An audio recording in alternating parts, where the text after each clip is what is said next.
नहमदु व नसल्ली अला रसूलिल करीम अम्मा बाद बिस्मिल्लाहिर रहमानिर रहीम। ये उवैस रब्बानी साहब, आजकल जो बात की जाती है कि प्रिंटिंग प्रेस का ज़माना, लाउड स्पीकर का ज़माना, उलमा इन चीज़ों को समझे नहीं और बाद में इन्होंने इसको करेंसी नोट को भी आप ले लें तो बाद में इन्होंने जवाज़ का कॉल किया। असल में उलमा किसी काम में उजलत से काम नहीं लेते, जल्दी नहीं करते।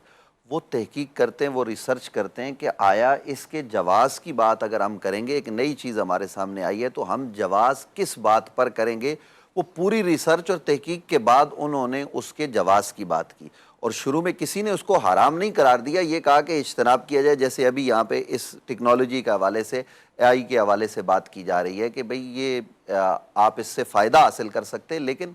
सोचने और समझने की बात इस लम्हे हमारे लिए ये है कि जिस तरह आप कह रहे हैं कि शादी उससे हो गई और वो साथ बैठ के खाना खा रही है और ये सारे मामलात, और दूसरी तरफ औरत मर्द से शादी कर रही है, तो क्या ये हम इंसान का जो फितरती निज़ाम है धड़ाम से इसको ज़मीन पर तो नहीं गिरा देंगे, सब कुछ मलिया मेट तो नहीं हो जाएगा, ये सोचने की बात। और फिर गैर फितरी तौर पर कोई काम किया जा सकता है, इसकी शरीयत ने मुतलकन ममानियत की है कि ऐसा कोई अमल नहीं किया जा सकता। शादी के लिए तो आप औरत से शादी करेंगे और उसके बाकायदा जो है ना वो शरई तौर पर अहकाम मौजूद हैं। तो इसलिए ये चीज़ें, और ये जो उलमाए किराम ने अभी आपके सामने गुफ्तगू की कि इसको फ़ायदे के लिए, यानी इंसान अपने फ़ायदे के लिए तो इसको इस्तेमाल कर सकता है, लेकिन न तो इसको नुकसान के लिए इस्तेमाल किया जा सकता है और न इसके अंदर वो जो ख़राबियाँ हैं, कबातें हैं, उनके साथ जो है वो उसको रखा जा सकता है। लेकिन इस मौके पर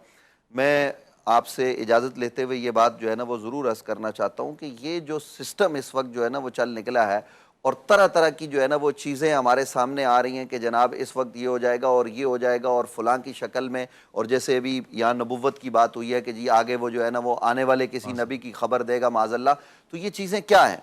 ये मेरा एक सवाल भी है कि ये जो साइंसदान हैं जो ये चीज़ें बना रहे हैं, तो ये साइंसदान सबसे पहले उसको अपने ऊपर क्यों नहीं पेश करते, किसी अमरीकी प्रेसिडेंट के ऊपर क्यों नहीं पेश करते? आखिर तमाम मज़ाहिब के हवाले से, यानी वो मज़हब मसीहियत हो या वो यहूदियत हो या वो इस्लाम हो, इसके हवाले से ही वो ये तजर्बे क्यों करते हैं? और फिर मुझे ये बात भी करनी है कि ये जो हमारे मुआशरे में सिर्फ ये तमाम तर चीज़ें कि ये उलमाई दकियानूस हैं, यही चीज़ें नहीं जानते, यही नहीं समझते, और इसी बुनियाद पर फिर सोशल मीडिया पर और इन चीज़ों को देखिए जी, मौलवी तो जो है ना वो इन बातों को समझते नहीं है, ये तो हैं ही बेवकूफ़, ये जाहिल हैं। ये क्या है? ये मैं ये समझता हूँ कि ये सारी चीज़ें लोगों को दीन से दूर करने के लिए, दीन बेजार करने के लिए हो रही हैं। और इसके साथ साथ यही चीजें, ये